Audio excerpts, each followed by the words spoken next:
ಈ ನಾಡಿಗೆ ಜ್ಞಾನದ ಶುಭೇಚ್ಛೆಯನ್ನು ನೀಡುತ್ತಾ ಬಂದಿರುವಂತಹ ಚರಚಕ್ರವರ್ತಿ ಷಣ್ಮುಖ ಶಿವಯೋಗಿಗಳವರ ದಿವ್ಯ ಸುಜ್ಞಾನ ಚೈತನ್ಯಕ್ಕೆ ಅನಂತ ಕೋಟಿ ದಂಡವತ್ ಪ್ರಣಾಮಗಳನ್ನು ಸಲ್ಲಿಸಿ, ಈ ಜೇವರ್ಗಿ ಮಹಾನಗರದ ಎಲ್ಲ ಶರಣ ಸದ್ಭಕ್ತರಲ್ಲಿ, ಮಹಾಜನಗಳಲ್ಲಿ, ಮಾತೆಯರಲ್ಲಿ, ಮುದ್ದು ಮಕ್ಕಳಲ್ಲಿ,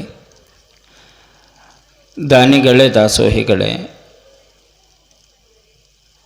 ಈ ಕಾರ್ಯದಲ್ಲಿ ಸೇವೆಯನ್ನು ಸಲ್ಲಿಸುತ್ತಿರುವಂತಹ ಎಲ್ಲ ಶರಣ ಸದ್ಭಕ್ತರೇ, ತಮ್ಮೆಲ್ಲರಂತರಾತ್ಮಕ್ಕೆ ಶರಣು ಶಿವಶರಣಾರ್ಥಿ. ಈ ಭೂಮಿ ಮೇಲೆ ಆಗಿ ಹೋಗಿರುವಂತಹ ಪ್ರತಿಯೊಬ್ಬರೂ ಕೂಡ ಇನ್ನೊಬ್ಬರ ತಪ್ಪುಗಳನ್ನೇ ಹುಡುಕಿದರೆ ಹೊರತಾಗಿ ತಮ್ಮ ತಪ್ಪುಗಳನ್ನು ಯಾರೂ ಹುಡುಕಲಿಲ್ಲ. ನಾವೆಲ್ಲರೂ ಮತ್ತೊಬ್ಬರ ತಪ್ಪುಗಳನ್ನು ಎಣಿಸ್ತೇವೆ ಹೊರತಾಗಿ ನಂದೇನು ತಪ್ಪು ಅಂತ ನಾವು ಆಲೋಚನೆ ಮಾಡೋದಿಲ್ಲ.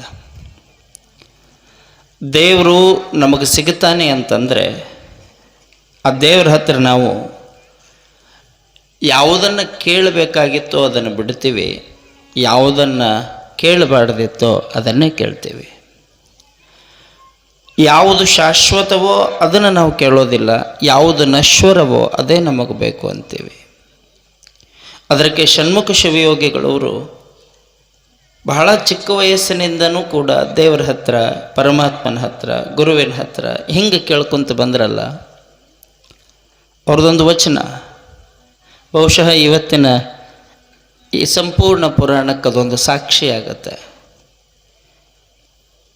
ಅವ್ರು ಹೇಳ್ತಾರೆ, ಮನವೆಂಬ ಮರ್ಕಟವು ತನುವೆಂಬ ವೃಕ್ಷವನೇರಿ, ಇಂದ್ರಿಯಗಳೆಂಬ ಶಾಖೆ ಶಾಖೆಗೆ ಹಾರಿ.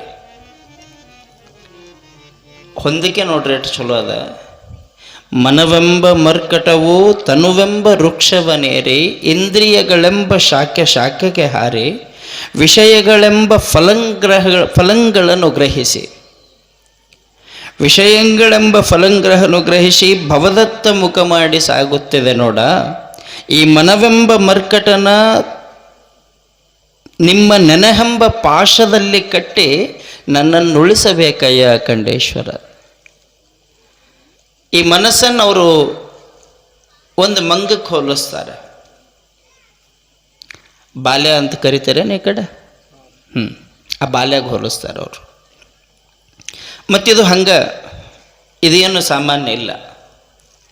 ಈ ಮನಸ್ಸು ಕೂಡ ಸುಮ್ಮನೆ ಅವ್ರು ಹೇಳಿದ್ದು ಕರೆ ಅದ. ಮನವೆಂಬ ಮರ್ಕಟವು ತನುವೆಂಬ ಶಾಖೆಗೆ ಹಾರಿ, ಈ ತನುವೆಂಬ ವೃಕ್ಷವನೇರಿ. ಎಷ್ಟು ಅದ್ಭುತ! ಈ ತನು ಅಂತ ಏನೈತಲ್ಲ ಶರೀರ, ಇದೊಂದು ಗಿಡ, ಒಂದು ವೃಕ್ಷ. ಇದರೊಳಗೆ ಮನಸ್ಸು ಅನ್ನುವಂಥದ್ದು ಒಂದು ಬಾಲ್ಯ ಕುಂತದಂತಾರೆ ಅವರು. ಮತ್ತದು ಬಾಲ್ಯ ಕುಂತದ ಸುಮ್ಮನೆ ಒಂದು ಹತ್ರ ಕುಂದಿರ್ತದ ನೋಡಿರ ನೀವು. ಒಟ್ಟು ಕುಂತಲ್ಲಿ ಕುಂದ್ರಂಗಿಲ್ಲ ಅದು. ಈ ಕಡೆ ಒಮ್ಮೆ ಅಲ್ಲೊಮ್ಮೆ ಟೊಂಗೆಗಳಿಗೆ ಹೆಂಗೆ ಹಾರ್ತದಲ್ಲ, ಹಂಗೆ ಆ ಬಾಲ್ಯ ಗಿಡದೊಳಗಿನ ಟೊಂಗೆಗಳಿಗೆ ಹಾರಿದರೆ ಈ ಮನಸ್ಸು ಅನ್ನುವಂತಹ ಬಾಲ್ಯ ಇಂದ್ರಿಯಗಳೆಂಬ ಶಾಖೆಗೆ ಅಲ್ಲೊಂದು ಕಡೆ ಒಮ್ಮೆ ಕಣ್ಣ, ಒಮ್ಮೆ ಕಿವಿ, ಒಮ್ಮೆ ಮೂಗ, ಮತ್ತೊಮ್ಮೆ ನಾಲಿಗೆ, ಈ ರುಚಿಗಳಿಗೆ ಬೆನ್ನು ಹತ್ತದಂತ. ರುಚಿಗಳಿಗೆ ಬೆನ್ನು ಹತ್ತದ. ಮತ್ತು ಈ ಮನಸ್ಸು ಹೇಳ್ದಂಗೆ ಎಲ್ಲವೂ ಕೇಳಬೇಕೇ ಹೊರತಾಗಿ ಆ ಎಲ್ಲವೂ ಹೇಳ್ದಂಗೆ ಮನಸ್ಸು ಕೇಳಬಾರ್ದು. ಸುಮ್ಮನೆ ದೇವರ ದರ್ಶನ ಮಾಡೋದು ಬೇರೆ. ಈ ಕಣ್ಣ ಒಂದು ಸಣ್ಣ ಉದಾಹರಣೆ ಕೊಡ್ತೀನಿ ನಾನು ನಿಮಗೆ. ಸೀದಾ ಮಠಕ್ಕೆ ಬರಕತ್ತದ, ದೇವಸ್ಥಾನಕ್ಕೆ ಬರಬೇಕು, ಷಣ್ಮುಖ ಶಿವಯೋಗಿಗಳ ಗದ್ದಿಗೆ ದರ್ಶನ ಮಾಡಬೇಕು ಅಂತ ಅಂದ್ಕೊಂಡಿದ್ದು ಬರಕತ್ತೈತಿ. ಕಣ್ಣು ನೋಡಬೇಕಾದದ್ದೇನಿಲ್ಲಿ? ದೇವ್ರ ಗದ್ದಿಗೆನ, ಹೌದಲ್ಲ? ಅದು ಹಿಂಗೆ ಬರ್ಬೇಕಾದ್ರೆ ಯಾರದೋ ಮನ್ಯಾಗ ಜಗಳ ನಡೀತಿರ್ತೈತಿ. ಆ ಜಗಳ ನಿಮ್ಮ ಕಿವಿ ಕೇಳ್ತೈತಿ. ಸೀದಾ ಗುಡಿಗೆ ಬರ್ತೀರೇನು? ಅವರಿಬ್ಬರು ಏನು ಮಾತಾಡಕತ್ತಿದ್ರಲ್ಲ ಅದು ನಿಮ್ಮ ಕಿವಿ ಕೇಳಿಸ್ ನೋಡ್ರಿ. ಅವಾಗ ಈ ಕಣ್ಣು ಗುಡಿ ಮರಿತದು, ಸೀದಾ ಅಲ್ಲಿ ಏನು ನಡೆದೈತೆ ಅಂತ ನೋಡಕ್ಕೆ ಹೋಗತ್ತಿದ್ದು.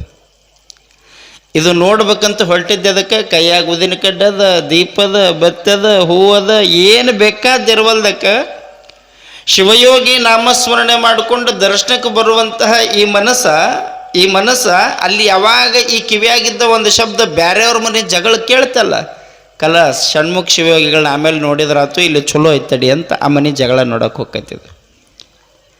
ಆ ಧ್ವನಿ ಕೇಳಿದ್ದಕ್ಕೆ ಬೇರೆ ನೋಡಕ್ಕೆ ಹೋಗಿದ್ದು ಸುಮ್ ಕುಂದಿರ್ತೈತನು.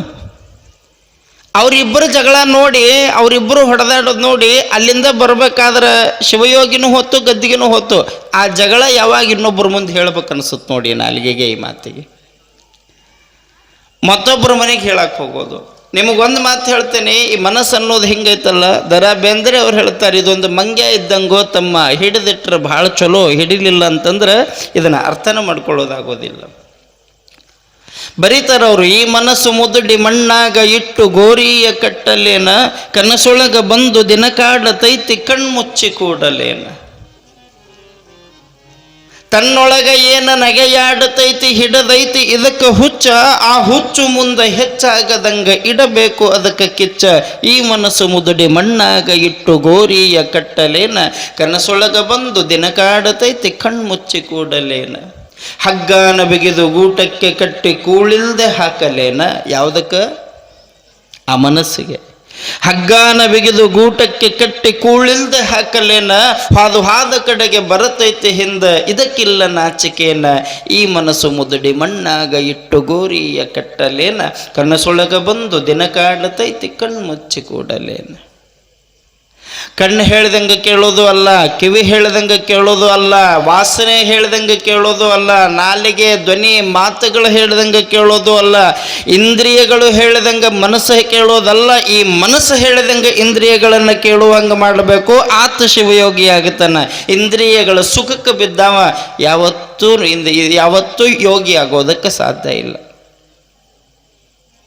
ಸುಮ್ಮನೆ ನಡ್ಕೊಂಡು ಒಬ್ಬವ ನಡ್ಕೊಂಡು ಹೊಂಟಿದ್ದ.